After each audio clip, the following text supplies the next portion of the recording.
¿cómo están? Buenas noches. Me llamo José Alberto Ortiz Osalde, alias Dr. Paps. El día de hoy vamos a hablar de un tema interesante.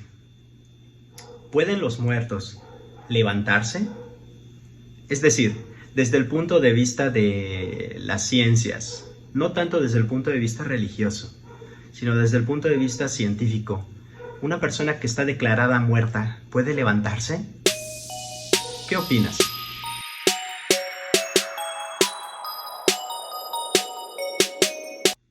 Para responder esta pregunta voy a contarles una historia. Yo trabajo en diversos lugares, uno de ellos es un hospital. Y recuerdo que era un día por la mañana y me llamaron al departamento de urgencias para que yo valore a un paciente.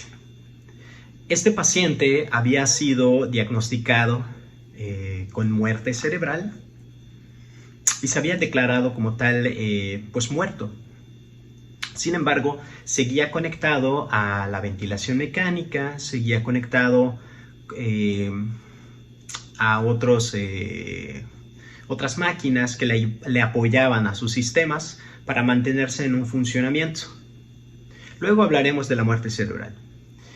Y pues bueno, me habían pedido la interconsulta porque querían saber mis compañeros u otros colegas si el paciente realmente se encontraba fallecido, puesto que el paciente había presentado movimientos. Sí, lo sé, es sumamente extraño, pero había presentado movimientos. Entonces acudí. Desde que le habían determinado la sospecha de muerte cerebral, habían pasado bastantes horas, muchas horas, no recuerdo cuántas exactamente, 12, 16 horas, bastantes.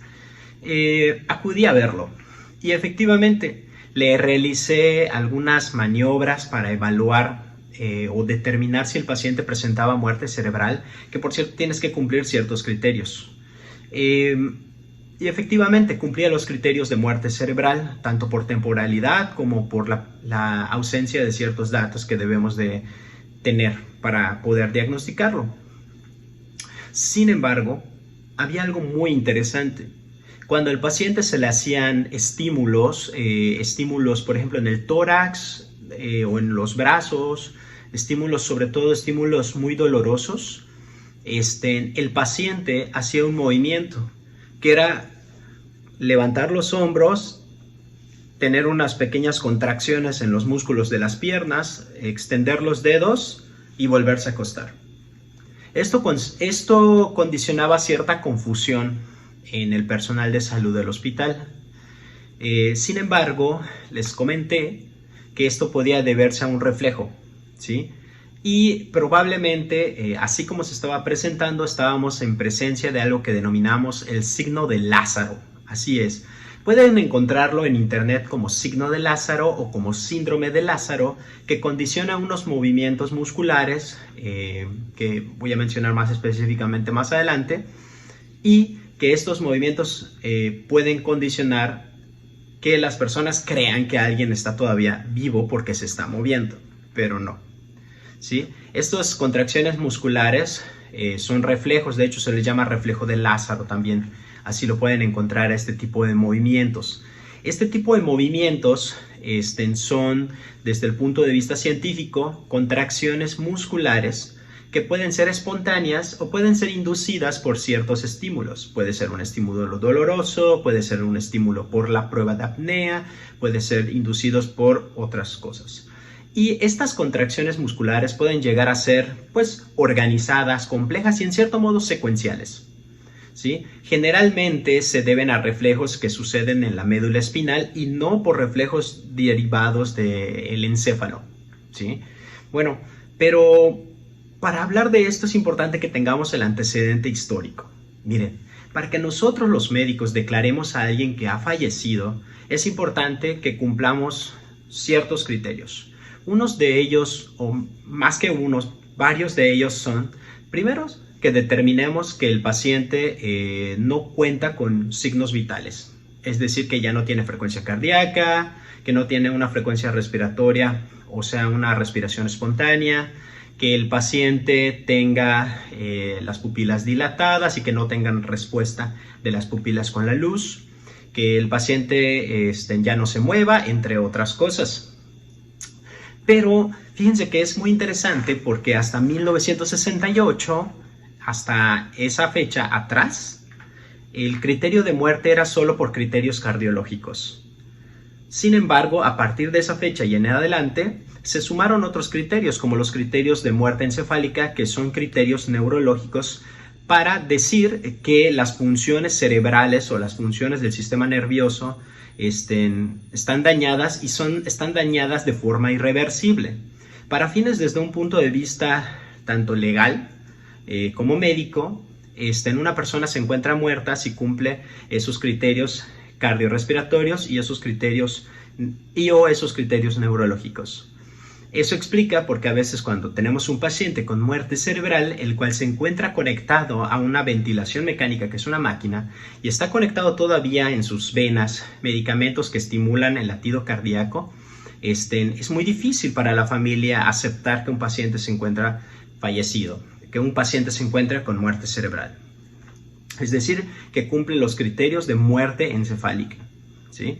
Es muy difícil. Ahora, yo quiero que piensen lo difícil que puede ser para una persona, para un familiar, llegar, que te digan que tu familiar ha fallecido y que cuando tú lo tocas, se mueva. Definitivamente no debe ser nada agradable ni para el médico o el personal que está ahí, ni para el familiar ver que tu familiar se ha movido después de que te han dicho que ha fallecido. Por eso es muy importante que como médicos que establecemos o dictaminamos la muerte de un paciente, nos tomemos el tiempo entre 5 y 10 minutos para determinar y establecer con claridad y certeza la muerte. Generalmente nosotros nos basamos en los criterios cardiorrespiratorios, no obstante tenemos que considerar los criterios neurológicos en el contexto que deba de ser, ¿sí?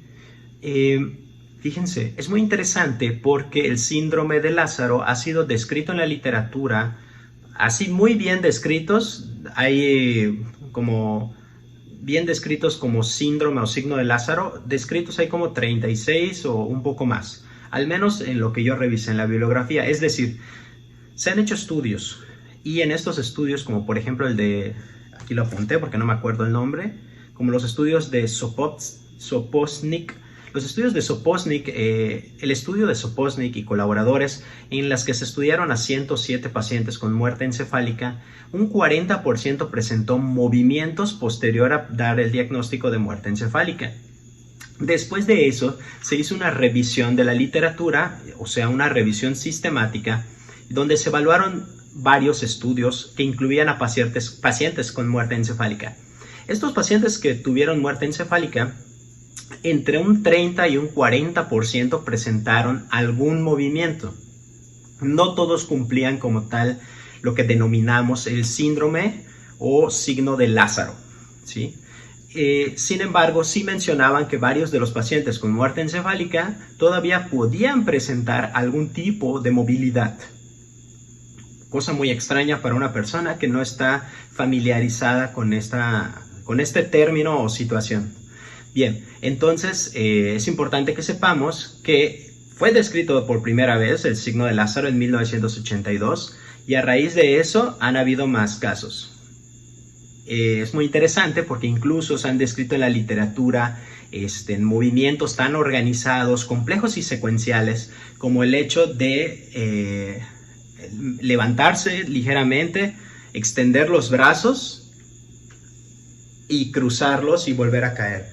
O sea, a veces se le da una connotación religiosa de la cual no vamos a hablar en este momento, pero que puede tener diversas connotaciones, ¿sí? Y puede condicionar en el familiar una pérdida de confianza en el médico que estableció el diagnóstico de muerte y que el paciente haya presentado ese movimiento. Así que tenemos que tener la sensibilidad y el conocimiento. El conocimiento para explicar el fundamento de por qué se movió el paciente que ya falleció y la sensibilidad para tener la forma correcta de explicárselo a los familiares, ¿sí? Porque es muy importante que exista la confianza entre los familiares y nosotros que somos los médicos y en general de todos los servidores del área de la salud. Así que ya lo saben, si un paciente ha fallecido en los próximos 10 a 15 minutos, hay posibilidades no es común, pero que pueda presentarse algún tipo de movimiento, más sin embargo no quiere decir o no significa que el paciente se encuentre vivo. Ahora, es importante que no confundamos que hay situaciones que pueden hacernos pensar que alguien ha fallecido cuando no está fallecido y presentar algunos datos que demuestren que el paciente no ha fallecido. Eso es otra situación, es otro contexto, como por ejemplo los pacientes que estuvieron mucho tiempo en un área muy fría y presentan hipotermia, donde presentan latidos cardíacos extremadamente lentos, la piel fría, etcétera.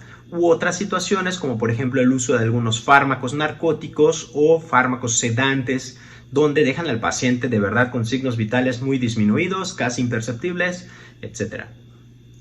Pero hay que diferenciarlo del síndrome de Lázaro y estas situaciones. Espero que les haya parecido muy interesante esta breve charla y espero verlos pronto en otra cápsula. Por favor, si tienen deseos de que yo hable de algún tema, sea un dato curioso, que yo hable acerca de un libro, alguna guía, algún tema en especial médico, con mucho gusto déjenmelo aquí en los comentarios. Por favor, suscríbanse al canal de YouTube, únanse a mis redes sociales y estamos en contacto.